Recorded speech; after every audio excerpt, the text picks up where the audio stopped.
Okay, this episode we're going to share a case study. Okay, there's this condo, right, that has been around, right. It started selling, meaning as a new launch in like 1997. Okay, but as of today, it has hit the highest peak. This is very unique because if you watch my video, a lot of times I talk about how resale property don't make it and then they start to depreciate and all these things. So this condo is very unique, okay, because this condo, right, it failed but it managed to revive. It went through a very long cycle because it started selling in 1997, okay, and today is 2020, so that is like 23 years. So 23 years, it goes through like maybe about 4 or 5 property cycle already. So I'm going to show you how the trend line is, and I'm going to put up this for this video. I'm going to put the trend line up here or here, okay, to show you. Then I will also illustrate at the same time. So it started selling in 1997, right, at an average PSF of about $760.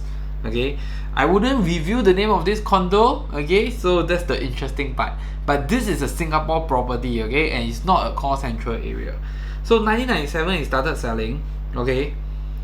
In 1998 it dropped to 500 PSF. So I don't know what happened. 1996 is December, it started selling about $700 PSF. Then it dropped to about 540 PSF. Then in 1999 it went back again to about 700 PSF. Okay, but this is the interesting thing. From 1996 lah, okay, because 1996 it went down, 98 it dropped 200 PSF, then later it went back to 700 PSF. Okay, but from 1999 it dropped all the way to 400 PSF in 2006. So from 1998, okay, 8 years later, right, it dropped to 400 PSF. So this property actually dying already, I tell you, because the property prices was too high at the time, meaning that I think the entry price was so high, because in 1996 they're already selling at about 700 over PSF. Then the entry price was so high, right, that it cannot go down anymore and it cannot go up anymore. So in 1996, 1997 it hit the lowest peak at 440 PSF. But the interesting thing is 1996, 1997, right, we're going to go back and do research, okay, what happened in 1996 and 1997. Basically 1996 and 1997 it start to increase, okay. Then later I will share with you some of my opinions of what happened, okay. So 1996 it start to, in 2006 it start to increase. 2008 it hit about 650 PSF, still haven't hit 700 PSF, still haven't recovered. It only managed to recover, right, in 2009 October. Okay, that is like 1996 to 2009. So basically, right, for the last 13 years it didn't increase in price. Okay, but something interesting happened in 2009. Okay, in 2009 it started increasing non-stop all the way to 2013, which is our peak lah, you know. So most of the property, if you watch my video and follow carefully, most of the peak of hits at 2013. Then it went down again. Then surprisingly it peaks again in end of 2019 again. So this property is standing now at about 1300 PSF for about 23 years already. Okay, so this is the interesting part. What happened to this property? Okay, anyway, I cannot hide this property name forever because I will have to analyze with you and tell you what happened to this property. Then I will have to also share with you what actually happened to cause growth to continue.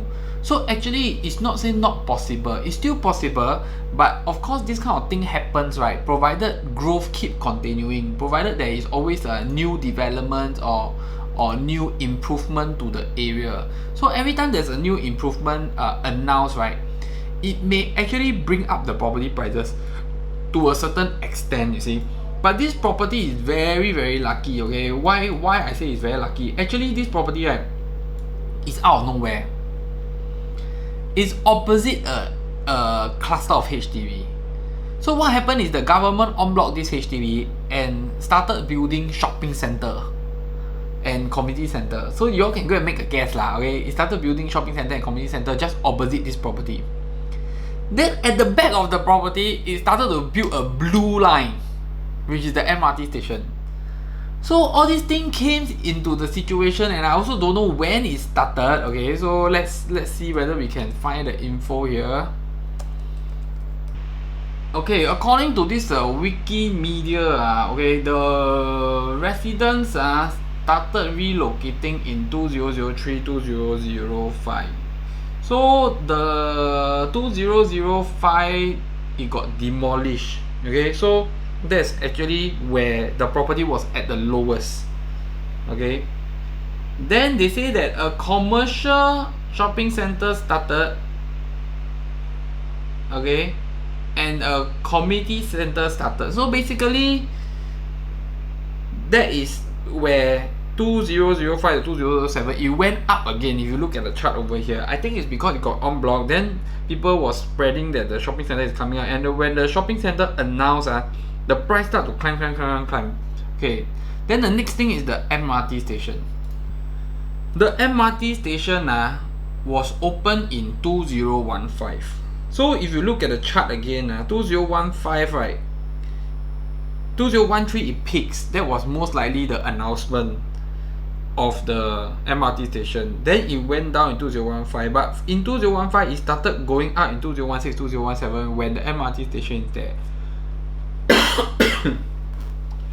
So it's very lucky, okay? And as of today, it has hit the highest peak it has ever hit in the last 23 years. So this property is like around 23 years old. Is going at about 1,300 PSF. Why am I not reviewing this property name, right? It's because, to be frank, I don't think this property will make money anymore, because I think it has appreciated enough, and because of the age, it has peaked enough. Today, if this property is at 1,003, you want to unblock this property, you need to unblock it at least 1,007, 5,006. Then plus construction cost, you have to sell close to about 2,000 to 2,200 PSF in this area, which I think is impossible, because today, right, even a property at the edge of Bukit Merah is going at about 2,000 to 2,200 PSF.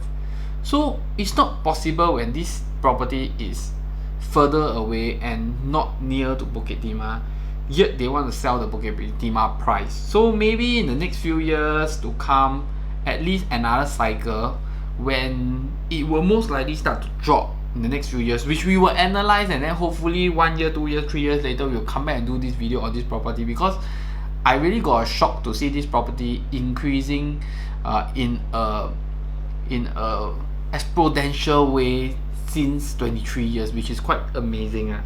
So that is why I thought of like showing you this case study, because actually it's really one of a million. If you look at most of the 23 years, 25 years property, you don't see them hitting their peak at their 23 years. You see them hitting their peak on their 10 year or their 15 year, not on the 23 year. Okay, so that's it for this video. You can make a guess the property name. I will not like or comment on the property name, okay, but for every guess I will look through. I try to drop some hints. So if you are very good, you're very good at quiz and very good at property, you can leave the property name below, and then let's see if I will share more with you. So hit the subscribe button, like button, and see you in my next episode. Bye bye.